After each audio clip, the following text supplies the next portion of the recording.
رسول اکرم نور مجسم صلی اللہ تعالیٰ علیہ وسلم نے فرمایا قیامت سے پہلے فتنے یوں اٹھیں گے جیسے رات میں تاریکی چھا جاتی ہے. اس وقت آدمی صبح کو مومن مگر شام کو کافر ہوگا، شام کو مومن اور صبح کو کافر ہوگا. اس دور میں بیٹھا شخص کھڑے ہوئے سے، کھڑا ہوا چلنے والے سے، اور چلنے والا دوڑنے والے سے بہتر ہوگا. یعنی پیارے اسلامی بھائیوں بتایا کہ ایک نشانی یہ ہے کہ فتنوں کی کثرت ہوگی، اتنی کثرت ہوگی. اللہ اکبر. اب یہ نشانی کیسے نظر آ رہی ہے؟ پوری آب و تاب سے یہ نشانی پوری ہوتے ہوئے نظر آ رہی ہے. کتنے فتنے ہیں، اللہ اکبر. کہیں لا دینیت کا فتنہ ہے، کہیں جناب اسلام کے خلاف سازشیں ہو رہی ہیں، کہیں مسلمانوں کو غیر مسلم بنانے کی پلاننگ ہو رہی ہے، مسلمان بچوں کے دین و ایمان پر کہیں اسکول کالجز میں نصاب کے ذریعے حملے ہو رہے ہیں، دہریت کو پھیلایا جا رہا ہے. معاذ اللہ کہیں اسلام کا نام لینے والے ختم نبوت کے بارے میں جناب لوگوں کا ذہن خراب کرنے کی کوشش کر رہے ہیں. کہیں ایسے ہیں جو کلمہ تو پڑھتے ہیں مگر صحابہ کے خلاف باتیں کرتے نظر آ رہے ہیں. کہیں ایسے ہیں جو کلمہ پڑھتے ہیں مگر اہل بیت اطہار کے خلاف بات کرتے نظر آ رہے ہیں. اللہ اکبر. اسلامی لبادہ ہے، بات قرآن و حدیث کی کر رہے ہیں اور ایمان پر ڈاکہ ڈالنے کی کوشش ہو رہی ہے. گویا ہر طرف سے فتنوں کا انبار ہے اور ہم ہیں کہ غفلت میں جی رہے ہیں. ٹینشن ہی کوئی نہیں ہے، سب کی سننی ہے، سب کے پاس بیٹھنا ہے، سب سے دوستی لگانی ہے. ارے جناب کوئی مسئلہ نہیں، مسئلہ ہے. قیامت سے پہلے آقا فرماتے حال کیا ہوگا؟ کوئی صبح کو مومن ہوگا، شام کو کافر ہوگا، شام کو مومن ہوگا، صبح کو کافر ہوگا. یعنی ہر طرف سے ایمان کے ڈاکے ڈال رہے ہوں گے. سیدی اعلیٰ حضرت امام اہل سنت نے 100 سال پہلے بات فرمائی تھی. سونا جنگل، رات اندھیری، چھائی بدنی کالی ہے، سونے والوں جاگتے رہیو، چوروں کی رکھوالی ہے. آنکھ سے کاجل صاف چرا لیں یا وہ چور بلا کے ہیں. تیری گٹھڑی تاکی ہے اور تو نے نیند نکالی ہے. کیا فرمایا؟ آنکھ سے کاجل چرا لیں گے. کتنا زبردست محاورہ استعمال کیا. آنکھ کے اندر لگا ہوا کاجل اور سرما کون چرا سکتا ہے؟ فرمایا ایسے بلا کے چور ہوں گے تمہیں پتہ ہی نہیں چلے گا، اور تمہارا مال لے جائیں گے، تمہارا ایمان لے جائیں گے، تمہارا عقیدہ لے جائیں گے. کیونکہ علم دین تو ہے نہیں، علماء کرام کی صحبت ہے نہیں، دین پر پختگی کا ذہن ہے نہیں، ایمان جناب کتنی بڑی چیز ہے اس کی حفاظت کی فکر ہی نہیں ہے. یہ سب کچھ ہو رہا ہے مگر کیا ہم اس وقت کانشیس ہیں؟ ہم اس میں فکر مند ہیں کہ میرا ایمان بچ جائے، میرا عقیدہ بچ جائے؟ اچھا جناب میرا بچ گیا، میرے بچوں کا بچ جائے. امام مہدی کے ظاہر ہونے سے پہلے ایک نشانی جسے علماء کرام سب سے بڑی نشانی قرار دیتے ہیں وہ یہ کہ قسطنطنیہ شہر، جی ہاں جس کو آج ہم استنبول کہتے ہیں، ایک بار پھر غیر مسلموں کے ہاتھ میں چلا جائے گا. اور ابھی یہ معاملہ چل ہی رہا ہوگا کہ اتنے میں شور مچ جائے گا، آواز آئے گی کہ دجال آ گیا. کہ کچھ امام مہدی کے بارے میں بتا، آپ کب آئیں گے، آپ کا ظہور کیسے ہوگا، ابھی کتنا وقت ہے امام مہدی کے آنے میں. تو ناظرین انتظار کی گھڑیاں ختم ہوئی. آج کی ایپیسوڈ میں ہم آپ کو امام مہدی رضی اللہ تعالیٰ عنہ کے بارے میں بہت تفصیل سے بتانے جا رہے ہیں، مگر گزارش یہی ہے نہایت توجہ کے ساتھ فوکس ہو کر آپ نے آج کا ایپیسوڈ دیکھنا ہے اور ہمارے ویڈیو کو شیئر بھی کرنا ہے. تو آج بات کرنی ہے سیدنا امام مہدی رضی اللہ تعالیٰ عنہ. مگر اس سے پہلے ایک اور بڑی شاندار شخصیت کے بارے میں کچھ آپ کو بتاتا ہوں. ایک ایسی پرسنالٹی جس کو بہت زیادہ ٹائم نہیں ہوا مگر اللہ تبارک و تعالیٰ نے ایسا علم عطا فرمایا، ایسی فراست عطا فرمائی. آپ مور دین 100 branches of knowledge per authority رکھتے تھے. جی ہاں، 100 سے زیادہ علوم پر آپ کو مہارت حاصل تھی. 1000 سے زیادہ بکس آپ نے لکھی، 1000 سے زیادہ کتابیں لکھی. وہ پرسنالٹی کون سی ہے؟ وہ کوئی اور نہیں، سیدی اعلیٰ حضرت امام اہل سنت مولانا شاہ امام احمد رضا خان علیہ رحمت الرحمان ہے. اعلیٰ حضرت سے ایک مرتبہ سوال کیا گیا کہ خلافت راشدہ کس کو کہتے ہیں اور اس کے مصداق کون کون ہیں. سبحان اللہ. تو آپ نے کیا خوب جواب ارشاد فرمایا کہ خلافت راشدہ یعنی خلافت وہ دور حکومت جو کہ نبوی طریقے پر ہو، جیسا کہ 4 خلفائے راشدین حضرت ابوبکر صدیق رضی اللہ تعالیٰ عنہ، حضرت عمر فاروق رضی اللہ تعالیٰ عنہ، سیدنا عثمان غنی رضی اللہ تعالیٰ عنہ، مولا علی شیر خدا کرم اللہ تعالیٰ وجہ الکریم. اس کے بعد امام حسن رضی اللہ تعالیٰ عنہ اور پھر امیر المومنین حضرت عمر بن عبد العزیز نے وہ خلافت کی. اور آپ نے فرمایا کہ میرے خیال میں ایسی خلافت راشدہ امام مہدی رضی اللہ تعالیٰ عنہ قائم کریں گے. یعنی ایک خلافت ایسی آنی ہے، ایک دور ایسا آنا ہے جو گویا خلافت راشدہ کے مصداق ہوگی. ویورز، امام مہدی رضی اللہ تعالیٰ عنہ کا ظاہر ہونا علماء کرام نے قیامت کی بڑی نشانیوں میں سے ایک نشانی شمار کیا ہے. کہا جاتا ہے کہ قیامت سے پہلے ایک وقت ایسا آئے گا جب پوری دنیا میں ہر جگہ کفر کا تسلط ہوگا. یعنی ایوری ویئر کفر جو ہے اس کی حکومت ہوگی، اور تمام زمین فتنہ و فساد سے بھر جائے گی، اور لوگ عیش و عشرت میں گم ہو جائیں گے۔ ٹائم اتنا اسپیڈلی نکلے گا کہ سال مہینے کی طرح ہو جائے گا، مہینہ ویک کی طرح، ہفتے کی طرح ہو جائے گا، اور ایک ویک ہفتہ جو ہے وہ دن کی طرح گزرے گا۔ یہ وہ زمانہ ہوگا جب لوگوں کی عمریں گھٹ جائیں گی، لوگ ایک دوسرے سے گتھم گتھا ہو جائیں گے، اور ایک دوسرے کے قتل و خون کے پیاسے ہوں۔ اس وقت پوری دنیا پر عیسائیوں کا غلبہ ہوگا، روم، شام اور تمام ممالک اسلامیہ سب کے سب مسلمانوں کے ہاتھوں سے نکل جائے گے، ساری زمین کفرستان ہو جائے گی، صرف مکہ و مدینہ میں مسلمان ہوں گے اور وہیں پر اسلام ہوگا۔ لہٰذا اس وقت تمام اللہ کے ولی اپنے اپنے علاقوں سے مائیگریٹ کر کے، اپنے علاقوں کو چھوڑ کر مکہ شریف اور مدینہ شریف پہنچ جائیں گے۔ یاد رہے رمضان کا مہینہ ہوگا، آپ ذرا سینیریو دیکھیے گا، تصور کیجئے کہ رمضان کا مہینہ ہوگا، ابدال طواف خانہ کعبہ میں مصروف ہوں گے، حضرت امام مہدی بھی وہاں ہوں گے، اور اس وقت آپ کی عمر 40 ایئرز ہوگی، 40 سال آپ کی عمر ہو چکی ہوگی۔ اولیاء انہیں پہچانیں گے، ان سے درخواست کریں گے کہ آپ ہماری بیعت کریں، وہ انکار کریں گے، پھر اچانک غیب سے آواز آئے۔ ناظرین، یہ ساری جو میں نشانیاں بتا رہا ہوں یہ احادیث میں سلسلہ وار مرحلہ وار بیان ہوئی ہیں، یہ اسی سے ایکسٹریکٹ کر کے گویا ایک سینیریو بتایا جا رہا ہے، اور وہ آواز کیا ہوگی؟ ھذا خلیفۃ اللہ المہدی فاسمعوا لہ واطیعوہ، یعنی یہ اللہ کا خلیفہ مہدی ہے، اس کی بات سنو اور اس کا حکم مان۔ پھر تمام لوگ ان کے ہاتھ پر بیعت کریں گے، اور وہاں سے یہ سب کو اپنے ساتھ لے کر ملک شام کی طرف چلے جائیں گے، اور وہاں پھر دجال کا مقابلہ ہوگا۔ ناظرین، دجال کون ہے اور اس کی کیا کیا نشانیاں ہیں اور اس کے بارے میں احادیث کیا کہتی ہیں، اس بارے میں انشاءاللہ عز و جل ہم پورا ایک الگ سے مکمل ایپیسوڈ کریں گے، لیکن آج ویب سیریز کی اس قسط میں ہم صرف تفصیل کے ساتھ امام مہدی رضی اللہ تعالیٰ عنہ کے بارے میں آپ کو انفارمیشن دیں گے۔ ڈیئر ویورز، قیامت کی نشانیوں میں سے ایک اہم نشانی امام مہدی کا ظہور۔ اس پر مزید بات کرنے سے پہلے یہاں ایک بات کرتا چلوں کہ کچھ لوگ ہو سکتا ہے آپ کو ایسے بھی ملے جو یا تو امام مہدی رضی اللہ عنہ کا آنا مانتے ہی نہیں، یا پھر اس معاملے میں یہ کہتے نظر آتے ہیں کہ امام مہدی کسی خاص شخصیت کا نام نہیں، بلکہ یہ تو ایک نجات دہندہ کا تصور ہے جو ہر دور میں قوموں کے اندر پایا جاتا ہے، یعنی کوئی شخص آئے گا اور ہمیں نجات بخشے گا۔ لیکن پیارے ویورز، یاد رہے ہم مسلمان ہیں، اور ہمارے لیے دین کے معاملے میں ہر چیز کو ایکسیپٹ کرنے یا نہ کرنے کا دار و مدار اس بات پر ہے کہ اللہ پاک کا پیارا کلام یعنی قرآن مجید اور اللہ عز و جل کے آخری نبی صلی اللہ تعالی علیہ وسلم کی احادیث ہمیں اس معاملے میں کیا رہنمائی کرتی۔ امام مہدی کے آنے کا ذکر ایک دو حدیثوں میں نہیں، بلکہ 200 سے لے کر 250 احادیث، 200 سے 250 احادیث اور اقوال تابعین میں ملتا ہے۔ ام المومنین حضرت ام سلمہ رضی اللہ تعالیٰ عنہ روایت کرتی ہیں کہ میں نے رسول اللہ صلی اللہ تعالیٰ علیہ وسلم کو یہ فرماتے ہوئے سنا کہ آپ علیہ الصلوۃ والسلام نے فرمایا مہدی حق ہے، یعنی ان کا ظہور برحق ہے اور یہ ہو کر رہے گا۔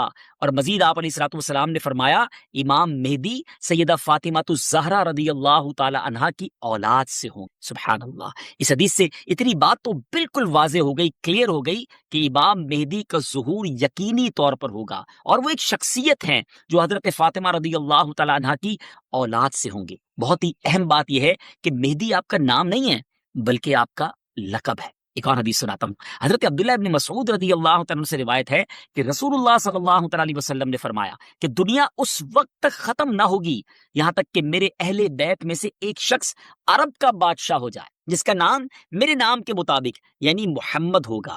ناظرین، نام تو آپ کو پتہ چل گیا، اب ہم آپ کو ان کا حلیہ بتاتے ہیں۔ امام مہدی دکھیں گے کیسے؟ سبحان اللہ، احادیث میں اس کی بھی ڈیٹیل موجود۔ ان کی کچھ اور صفتیں بیان کرتے ہوئے اللہ عز و جل کے آخری نبی صلی اللہ تعالی علیہ وسلم نے ارشاد فرمایا مہدی میری نسل سے ہوں گے، ان کی ناک پتلی اور بلند ہوگی اور پیشانی روشن اور نورانی ہوگی، اور ان کا رنگ جو ہے وہ عربیوں جیسا ہوگا۔ سبحان اللہ، ان کے دائیں رخسار پر تل ہوگا، اور آپ کی سیرت حضور علیہ الصلوۃ والسلام جیسی ہوگی۔ آپ کی طبیعت میں جود و سخاوت، رحم و کرم بے انتہا ہوگا۔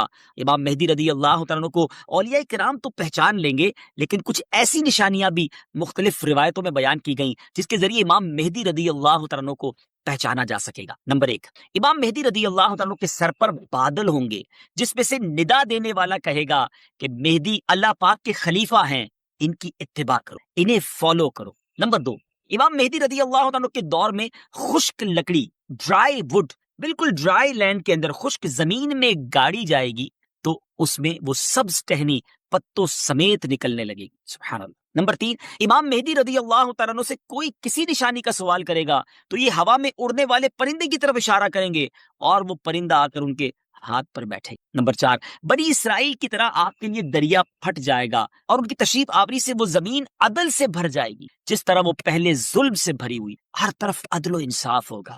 ان کی آمد سے پہلے ہر طرف ظلم و ستم ہوگا. اور حدیث پاک میں آتا ہے کہ حضرت ابو سعید خدری رضی اللہ تعالیٰ عنہ بیان کرتے ہیں کہ نبی پاک علیہ الصلوۃ والسلام نے ایک بڑی آزمائش کا ذکر فرمایا جو اس امت کو پیش آنے والی ایک بہت بڑی ٹربل کے بارے میں بتایا، اور فرمایا کہ ایک زمانے میں اتنا شدید ظلم ہوگا کہ کہیں پناہ کی جگہ نہ ملے گی. اس وقت اللہ تعالیٰ میری اولاد میں ایک شخص کو پیدا فرمائے گا جو زمین کو عدل و انصاف سے بھر دے. ویسا ہی بھر دے گا جیسا وہ پہلے ظلم و ستم سے بھر چکی تھی.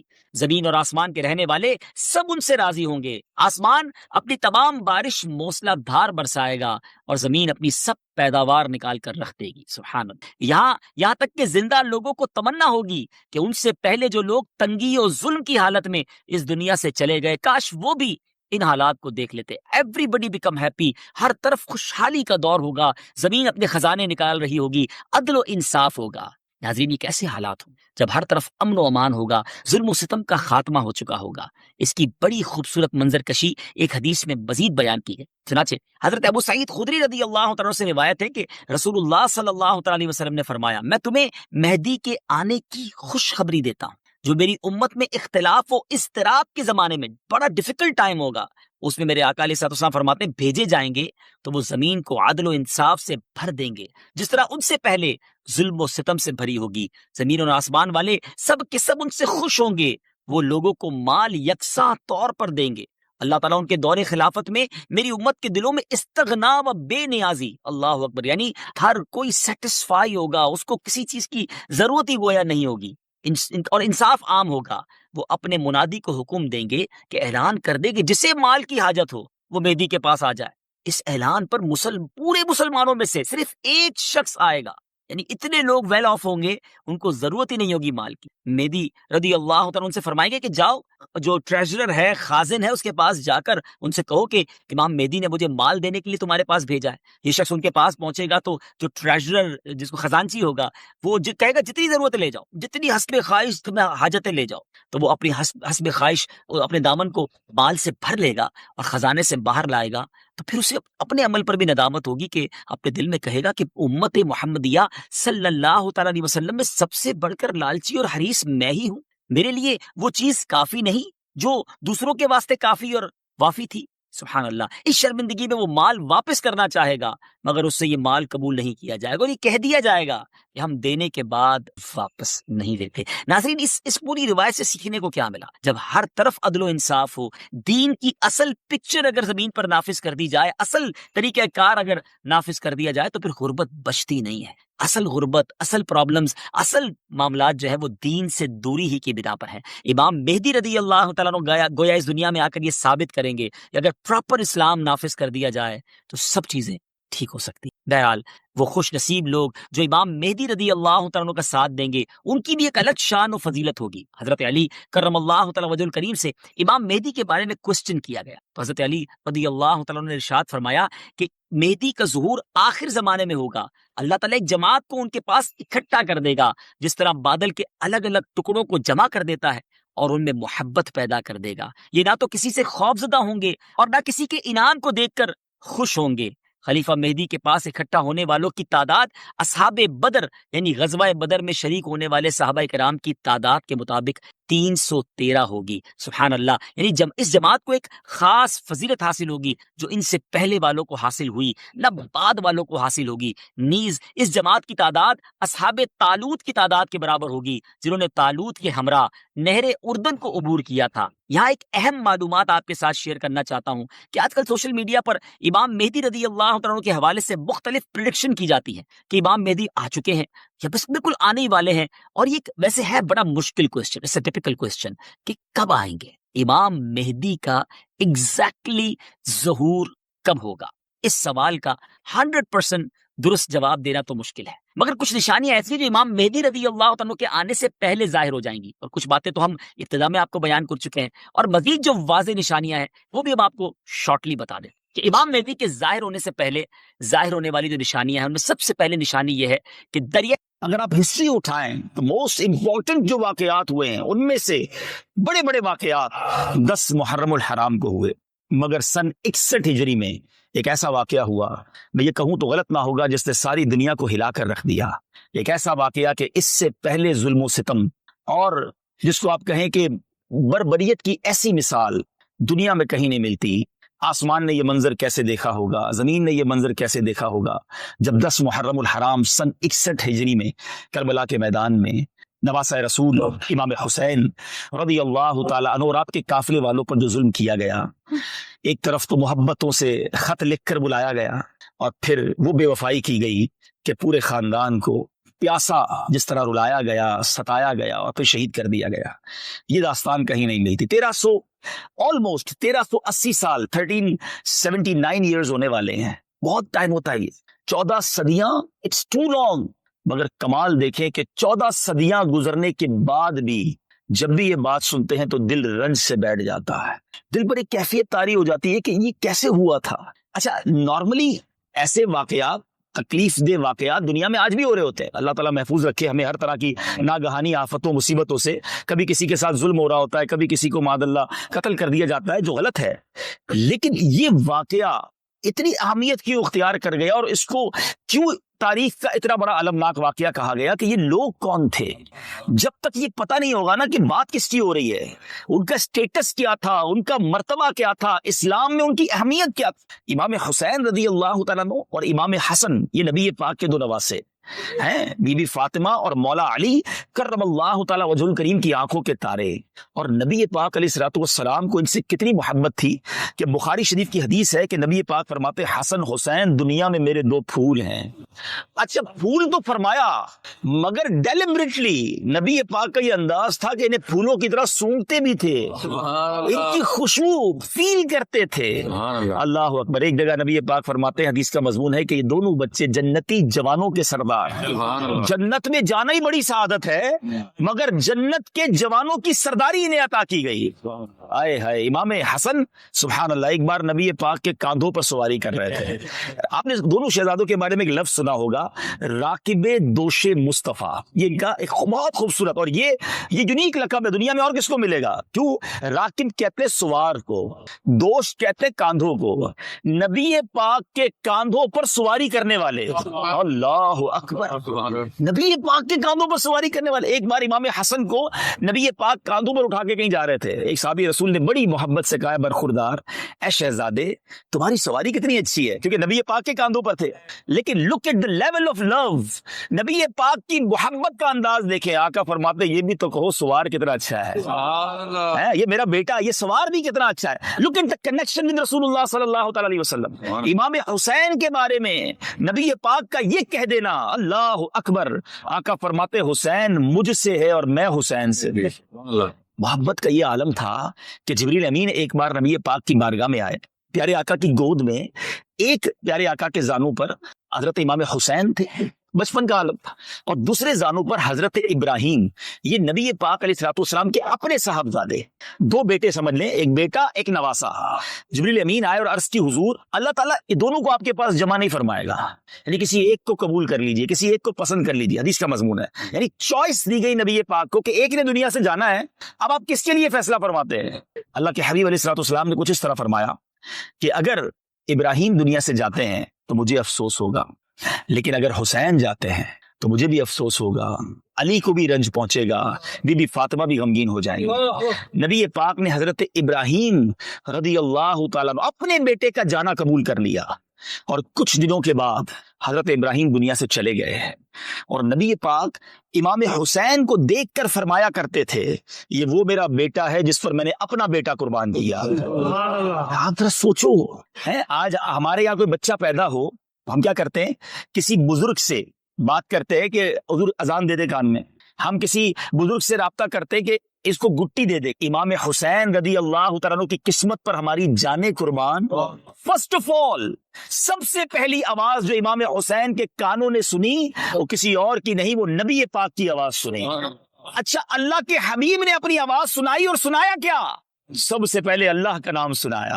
اذان میں کیا کہتے ہیں؟ اللہ اکبر اللہ اکبر. اذان دینے والے کون ہیں؟ جناب رحمت للعالمین. اور رب العالمین کا نام سنا رہے کسے؟ امام حسین کو. ارے امام حسین کی ابتدا تو دیکھو کہ آپ کو جو پہلی خوراک ملی ہے نبی پاک نے کوئی کھجور چبا کر نہیں ان کے منہ میں ڈالی، کوئی شہد چاٹ کر ان کے منہ میں نہیں ڈالا. نبی پاک نے اپنی زبان امام حسین کے منہ میں دے دی ڈائریکٹلی.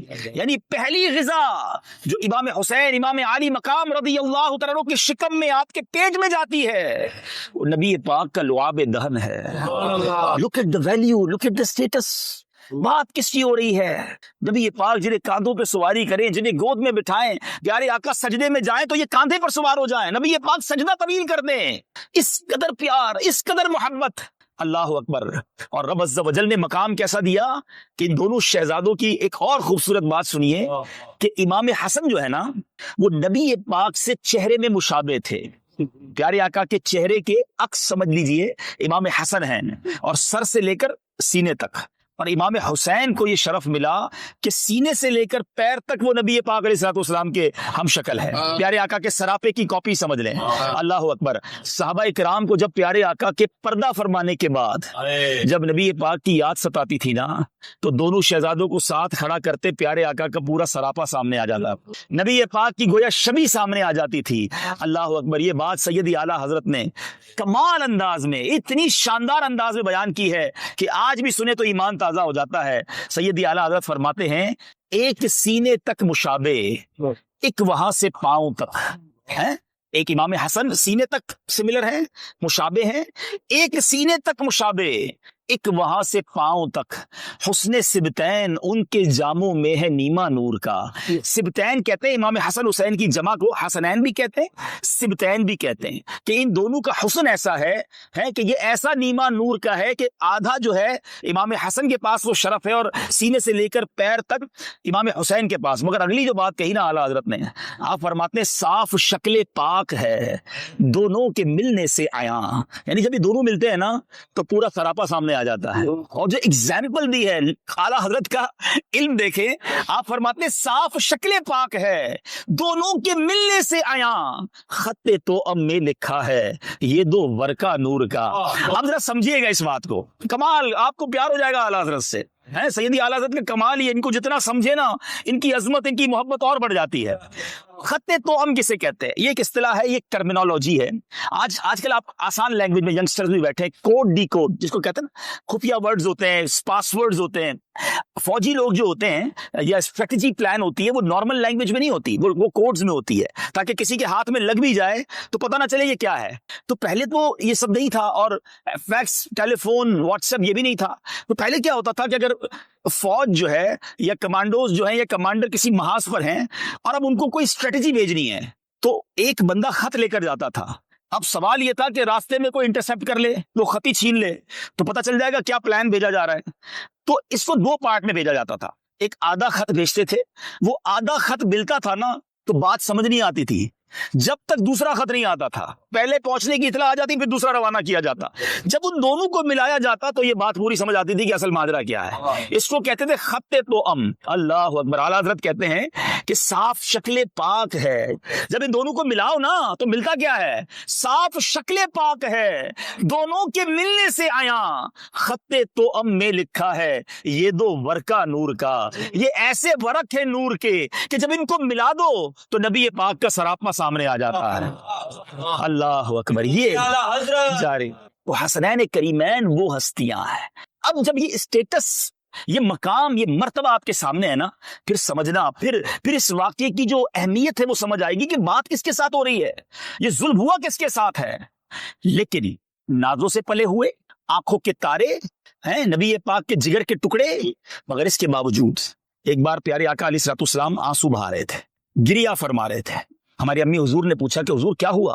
نبی پاک علیہ الصلوۃ والسلام نے کچھ اس طرح فرمایا کہ جبریل امین آئے تھے اور مجھے آ کر بتایا کہ میرے اس نواسے کو میری امت کے لوگ شہید کر دیں گے. اور مجھے جبریل امین نے اس جگہ کی مٹی بھی دکھائی ہے. پیارے آقا نے وہ مٹی حضرت ام سلمہ رضی اللہ تعالی عنہا کو بھی دکھائی, اور پیارے آقا نے اس مٹی کو سونگ کر کچھ اس طرح فرمایا کہ اس سے کرب و بلا کی بو آتی ہے, اور وہی کربلا کی مٹی تھی. اور جب حضرت امام حسین رضی اللہ تعالیٰ عنہ کو 10 محرم کو شہید کیا گیا تو وہ مٹی بھی لال ہو گئی تھی. اب بڑی اہم بات, جو میں آج کربلا کا واقعہ آپ کو نہیں سناؤں گا, واقعہ کربلا بچپن سے سنتے آ رہے ہیں اور سنتے رہیں گے, مگر اس پورے انسیڈنٹ سے, اس پورے واقعے سے سیکھنے کو کیا ملا؟ ہر سال 10 محرم آتی ہے, میری ذات میں کیا فرق آتا ہے؟ میں اس سے کیا میسج لیتا ہوں؟ امپلیمنٹیشن کیا ہوتی ہے؟ نیاز بھی بناتے ہیں, نعرے بھی لگاتے ہیں, میں تو پنجتن کا غلام ہوں, صحیح ہے, بڑی اچھی بات ہے, لیکن کیا یہی پیغام کربلا ہے؟ کیا یہی اس پورے واقعے سے امت کو سیکھنے کو ملتا ہے؟ نہیں جناب, ہم اس کی بڑی اہم چیزیں مس کر رہے ہیں. پہلا آپ کے لیے میسج, میرے لیے میسج, کہ نبی پاک کو معلوم تھا کہ امام حسین شہید کر دیے جائیں گے, مولا علی کرم اللہ تعالی وجہ الکریم کو معلوم تھا, ٹھیک ہے, بی بی فاطمہ کو بھی معلوم تھا, صحابہ کرام کو بھی پتہ چل گیا تھا. مگر کمال یہ ہے کہ کبھی ایک بار امام حسین کا جو یہ واقعہ ہوا نا, آپ کی آلموسٹ ایج 56 ایئرس تھی, یعنی پیدائش کے وقت بتا دیا گیا ہے, 56 ایئرس کے بعد یہ واقعہ ہوا ہے. اس پورے سفر میں, اس پورے ٹائم میں کبھی ایک بار نبی پاک نے ہاتھ اٹھا کر اللہ سے دعا کی ہو کہ یا اللہ میرے نواسے حسین پر یہ مشکل وقت نہ آئے, یہ مصیبت ٹال دے, کبھی مولا علی نے عرض کی ہو کہ حضور آپ کی دعائیں رد نہیں ہوتی, آپ کی دعا تو عرش پر جاتی ہے, ہاتھ اٹھائیں, آپ کو حسین سے پیار بھی بڑا ہے رضی اللہ تعالیٰ عنہ, دعا کر دیں. یہ بھی فاطمہ عرض کرتی, کسی نے نہیں کہا. کیوں؟ پتا تھا مگر یہ دعا نہیں کی. اللہ اکبر, یہ اللہ اکبر بھروسہ کیسا تھا, یہ امتحان کی تیاری تھی. ایوری بڈی نوز, سب کو پتا تھا کہ یہ امتحان, یہ ایگزام ہونا ہے, but we are ready, we are prepare. بچے کو تیاری اس امتحان کے لیے کیا جا رہا ہے. یہ میسج ہے, یہ کربلا کا میسج ہے کہ زباں پر شکوے رنجو علم لایا نہیں کرتے, زباں پر شکوے رنجو علم لایا نہیں کرتے, نبی کے نام لیوا غم سے گھبرایا نہیں کرتے. امتحان اللہ والوں پر آتے ہیں, امتحان اللہ کے نیک بندوں پر آتے ہیں اور زیادہ آتے ہیں, مگر ہم جیسے گناہ گاروں پر چھوٹا سا امتحان, چھوٹی سی تکلیف, چھوٹا سا ایگزام آ گیا, پہلے ایگزام میں فیل, پہلے ہی امتحان میں فیل, پہلی باری میں شکوا, شکایت, کمپلین. اب بتاؤ نا, ایک طرف تو کہتے ہیں پنجتن کے غلام ہیں, انہوں نے سر کٹوا دیے, شکوہ نہیں تھا. کیا کربلا کے میدان میں 3 دن کے پیاسوں نے یہ کہا تھا اللہ سے کہ یا اللہ ہم تو تیرے نبی کی آل ہے, پھر بھی پیاسے ہیں, پھر بھی ہمیں تلواروں سے مارا جا رہا ہے؟ سب اللہ کی رضا پر راضی تھے. آج تھوڑے بیمار ہو جائیں, تھوڑے پیسے کم ہو جائیں, تھوڑا کاروبار میں لاس ہو جائے, تھوڑی جاب میں پرابلم ہو جائے, تھوڑے ویزا کے ایشوز آ جائے, کمپلین کمپلین کمپلین. کبھی کبھی تو ایسا ہوتا ہے کہ کسی سے پوچھو نا بھائی طبیعت کیسی ہے, کیا حال ہے, یقین کریں یہ پوچھنے کے بعد افسوس ہو رہا ہوتا ہے, پوچھا کیوں اس سے یار, اتنی بڑی لسٹ نکالتا ہے, پھر طبیعت بھی خراب ہے, کاروبار بھی برباد ہے, گھر میں بھی کچھ نہیں ہے, ادھر بھی پرابلم ہے, وہ بھی مسئلہ ہے. بندہ کہ یار زندگی میں اس کے کوئی سکھ نہیں دیا اللہ نے, کوئی شکر کا جملہ نہیں, کوئی اللہ کی مہربانی کی بات نہیں, ٹینشن, تکلیفیں, کمپلین. مجھے بتاؤ نا, یہ جو ہم لوگوں کو بتاتے پھرتے ہیں, مجھے یہ مسئلہ, وہ مسئلہ, یہ پرابلم, کیا یہ بتانے سے پرابلم ٹھیک ہو جاتی ہے؟ ٹھیک نہیں ہوتی. مگر جو اجر, جو ثواب, جو نعمت آپ کو ملنی تھی وہ بھی ضائع ہو گئی. بیماری بھی رہی, ثواب بھی چلا گیا, نقصان حل نہیں ہوا, پیسے واپس نہیں آ گئے جو کھو گئے تھے, مگر جو صبر کا ثواب تھا وہ بھی چلا گیا.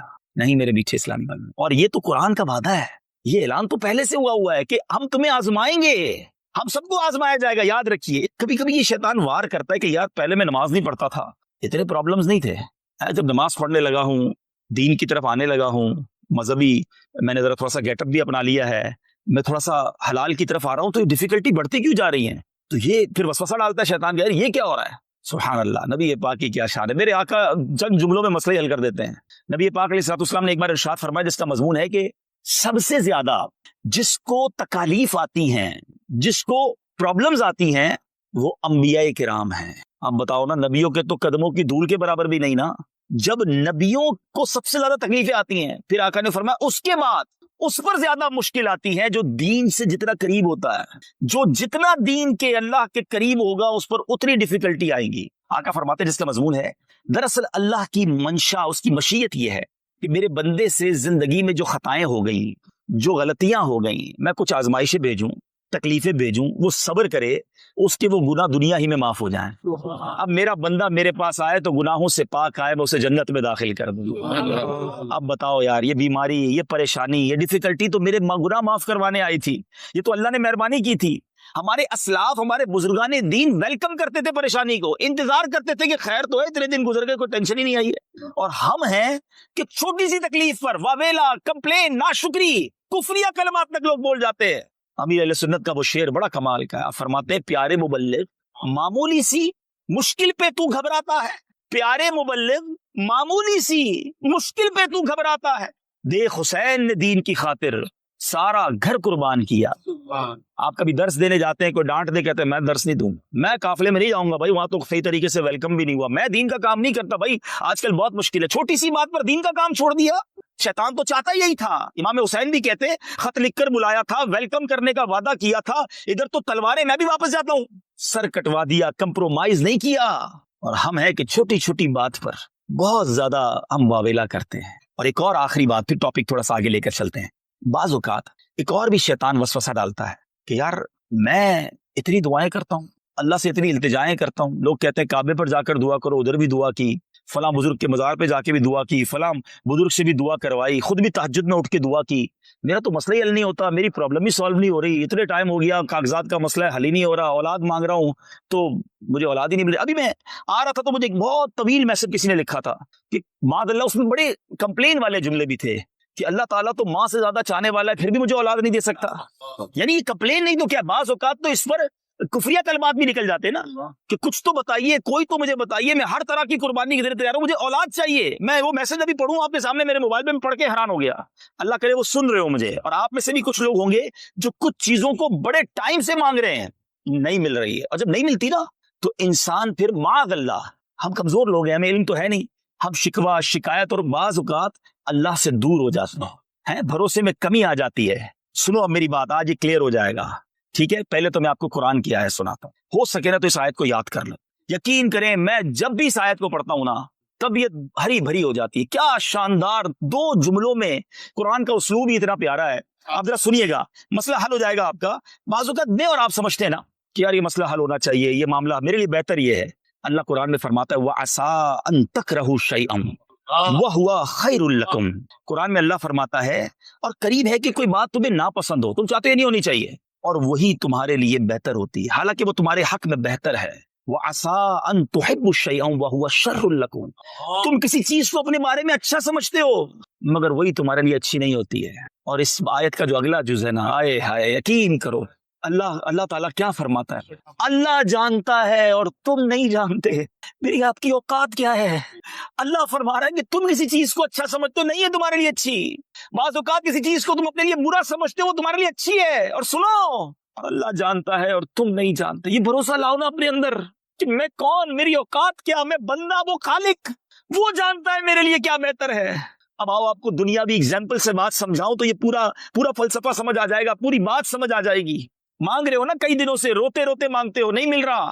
اب میں آپ سے پوچھتا ہوں، آپ کا کوئی چھوٹا بچہ ہے، چھوٹا بھائی ہے، اس کا گلا خراب ہے، بخار ہو گیا ہے، اور وہ آپ سے ضد کر رہا ہے میں نے آئس کریم کھانی ہے، ابو جی مجھے آئس کریم دلائیں، میں نے ٹھنڈا یخ شربت پینا ہے، سلش کہتے ہیں نا آپ لوگ، وہ برف والا، کھلائیں گے اسے؟ بتائیے نا، آئس کریم کھلائیں گے؟ نہیں، کیوں؟ وہ تو رو رہا ہے آپ کے سامنے۔ اچھا پھر اب وہ رو رہا ہے، آپ اسے منع کر رہے ہیں، نہیں بیٹا، نہیں بیٹا، آپ کے لیے بہتر نہیں ہے۔ اب آپ کا ایک دوست برابر میں بیٹھا ہے، وہ آپ کو کہے یار کیسے ظالم والد ہو یار، بچہ رو رہا ہے دے دو اسے، اتنی ضد کر رہا ہے، کب سے دیکھ رہا ہوں رو رہا ہے۔ اب آپ کا آنسر کیا ہوتا ہے؟ آپ کہتے ہیں میں اس کا والد ہوں اور مجھے پتا ہے اس کو کب کیا دینا ہے، اس کو رونے دو، اس کو آئس کریم اس کیفیت میں دینا، اس کو اس کیفیت میں ٹھنڈا شربت دینا اس کے لیے نقصان دہ ہے، یہ پیے گا بیمار ہو جائے گا اور بیمار ہو جائے گا۔ یہی آنسر ہوتا ہے۔ اب دل پر ہاتھ رکھ کے میرا جواب سننا، تم والد ہو، تمہیں پتا ہے بچے کو کب کیا دینا ہے، میرے رب کو نہیں معلوم مجھے کب کیا دینا ہے؟ میں رو رہا ہوں یا اللہ اولاد دے دے، میں رو رہا ہوں یا اللہ مال دے دے، میں رو رہا ہوں یا اللہ میرا یہ مسئلہ حل کر دے، اللہ جانتا ہے اور تم نہیں جانتے۔ بھروسہ کرو اس پر، تم بچے کو رونے دے رہے ہو، نہیں دے رہے اس کی پسند کی چیز، کیونکہ تمہیں معلوم ہے یہ اس کے لیے خراب ہے، نقصان دہ ہے۔ میں رو رہا ہوں یا اللہ میرا کام کر دے، وہ نہیں کر رہا، بھروسہ کرو وہ بہتر کر رہا ہے، وہ میری ماں سے 70 گنا زیادہ چاہنے والا ہے، وہ جو فیصلہ کر رہا ہے میرے بارے میں بہترین کر رہا ہے۔ بے شک اللہ جانتا ہے، ہم نہیں جانتے۔ جس دن واللہ میرے میٹھے اسلامی بھائیوں یہ کیفیت بن گئی نا آپ کی کہ کام نہیں ہوا، اللہ کی مہربانی، یہی بہتر ہوگا، یہی اچھا ہوگا، ٹینشن تو رہی نہیں نا لائف میں، مشکل تو ختم ہو گئی نا۔ ہم پریشان اسی لیے ہوتے ہیں، کہتے یار وہ پلاٹ خریدنے گیا تھا نہیں ملا، کاش مل جاتا تو اتنے پیسے بچ جاتے، یار وہ نوکری اپلائی کی تھی نہیں ہوا، میرے برابر والا اپروو ہو گیا، میں رہ گیا، کاش ہو جاتا تو اچھا تھا، یہ ڈیل نہیں ہوئی، یہ ویزا نہیں ملا، یہ فلاں نہیں ہوا، اسی ٹینشن میں تو مر گئے۔ اگر یقین ہو جاتا کہ جو رب نے کیا وہی میرے لیے بہتر ہے۔ علماء کہتے کچھ لوگوں کا غریب رہنا، بات سننا بڑی گہری ہے، کچھ لوگوں کا غریب رہنا ان کے ایمان کے لیے ضروری ہے، اور کچھ لوگوں کا امیر ہونا ان کے ایمان کے لیے اچھا ہے، کیونکہ اگر وہ امیر ہوں گے، جو غریب ہے نا وہ پیسے والے ہو جائیں گے تو بے ایمان ہو سکتے ہیں، اور جو پیسے والے ہیں وہ غریب ہو جائیں گے تو ان کا ایمان خطرے میں آ جائے گا۔ اللہ کی تقسیم ہے، وَتُعِزُّ مَن تَشَاءُ وَتُذِلُّ مَن تَشَاءُ بِيَدِكَ الْخَيْرُ، وہ جسے چاہے جیسے عطا فرمائے۔ بھروسہ تو رکھو، سب پر بھروسہ، رب پر بھروسہ نہیں۔ کاش آج یہ مدری پھول لے کر جائیں کہ بس اللہ پر بھروسہ ہو، اللہ کے وعدوں پر یقین ہو، اللہ کے فیصلوں پر یقین ہو۔ کربلا والوں کو یقین تھا، ہمارا امتحان ہے، we are ready for that, ہم تیار ہیں۔ تو آج سے آپ اور میں بھی نیت کریں کہ ہر امتحان میں، ہر مشکل میں ہم اللہ کی رضا پر راضی رہیں گے، ناشکری نہیں کریں گے، چھوٹی چھوٹی باتوں پر کمپلین نہیں کی جاتی۔ حضرت رابعہ بصریہ نے ایک بار کمال کی بات کہہ دی، ایک شخص اپنے ماتھے پر پٹی باندھ کر، سر میں درد تھا اور پٹی باندھ کر نکلا، تو حضرت رابعہ بصریہ نے کہا بات بڑی گہری ہے، اللہ کرے آپ سمجھ جائیں۔ کہا کیوں پٹی باندھی ہے؟ تو کہا حضور وہ سر میں درد ہے اس لیے پٹی باندھی ہے۔ حضرت رابعہ بصریہ نے فرمایا کہ کیا کبھی صحت کی پٹی بھی باندھی تھی؟ بات بڑی گہری ہے، پٹی باندھنا جائز ہے، مگر پٹی باندھی تو پتہ چلا نا کہ میں بیمار ہوں، پتہ چلا نا لوگوں کو، اتنا عرصہ اللہ نے صحت مند رکھا، اس کی کوئی پٹی باندھی تھی؟ تو اب تھوڑا سا نقصان، تھوڑا سا لاس سب کو بتاتے ہیں، او ہو بھائی آج کل کاروبار بڑا ڈاؤن ہے، میرا موبائل کھو گیا تو فلاں نقصان ہو گیا تو فلاں پرابلم ہو گئی، کبھی نفع کر کے بتاتے ہو لوگوں کو؟ آج کو بڑے پیسے بنائے، آج یہ بھی کیا، آج وہ بھی کیا، وہ نہیں بتاتے۔ شکر کی باتیں نہیں، کمپلین کی باتیں، ڈیفیکلٹی کی باتیں نہ بتائیں کسی کو۔ شعر ہے نا، کسی کا احسان کیوں اٹھائیں، کسی کو حالات کیوں بتائیں، کیا فائدہ دنیا والوں کو بتا کر، کسی کا احسان کیوں اٹھائیں، کسی کو حالات کیوں بتائیں، تم ہی سے مانگیں گے تم ہی دو گے، تمہارے در سے ہی لو لگی ہے۔ بتائے نا اللہ رب العالمین کی بارگاہ میں، نبی پاک سے عرض کریں دنیا والوں کو میں کیوں بتاؤں کہ میرے ساتھ کیا مسئلہ ہے۔ انشاءاللہ صبر کا دامن تھامے رکھیں، انشاءاللہ خیر مقدر رہے گی۔ اچھا، اب کربلا کا واقعہ یہ کیوں ہوا تھا؟ امام حسین کو یزید نے جب یہ اعلان کیا اور لوگوں نے اس کی بیعت کرنا شروع کی، اور بڑے بڑے صحابہ تھے، بڑے بڑے نیک لوگ تھے جنہوں نے انکار کر دیا کہ ہم اس یزید پلید کی بیعت نہیں کریں گے۔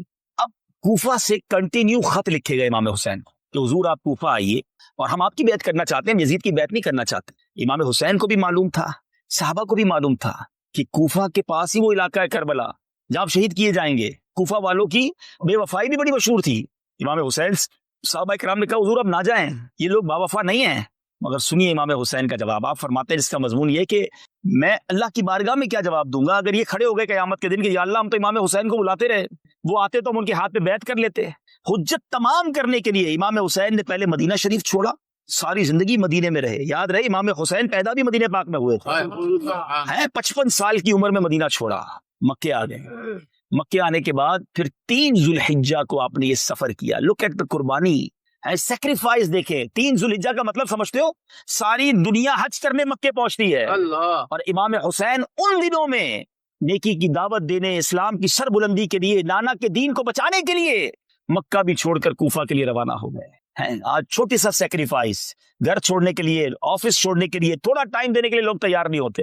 نہیں بھائی ہمارے پاس تو کوئی ٹائم نہیں ہے، ہم بہت بیزی ہیں، ہمارے پاس کہاں وقت نکالیں گے دین کے کام کے لیے، قافلے کے لیے، فلاں کام کے لیے، تھوڑا بھی وقت نہیں نکالو گے، اور کہتے ہو کہ کربلا والوں کے غلام ہیں، پنجتن کے غلام ہیں۔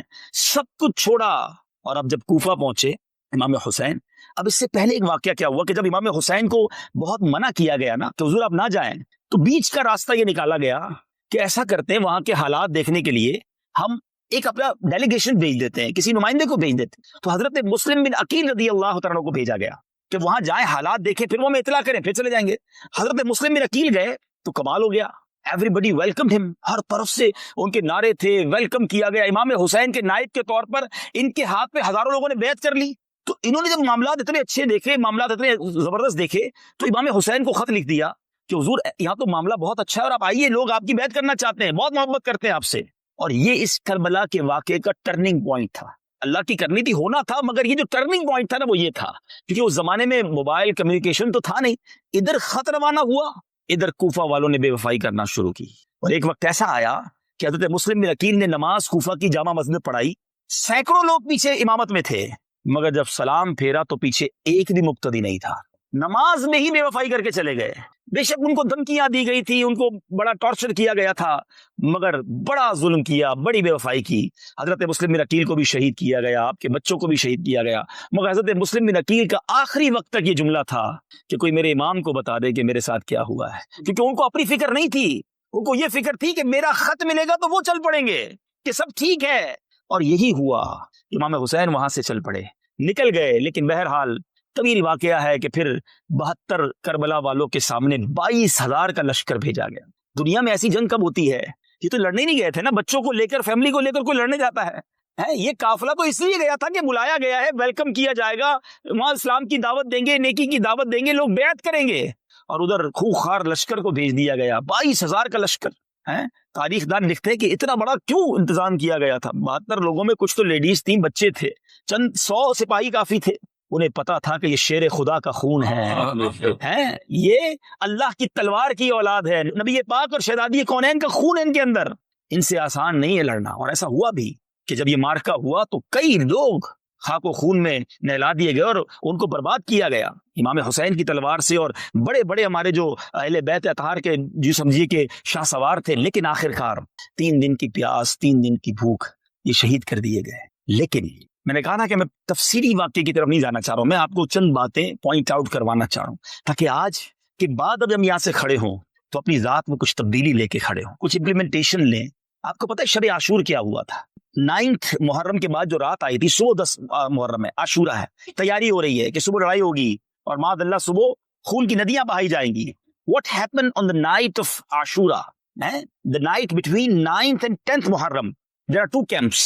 2 camps تھے، ایک 72 اہل بیت اطہار والے تھے اور ایک یزیدی کیمپ تھا جہاں 22,000 لوگ تھے. حسینی خیمہ تھا، یزیدی خیمہ تھا.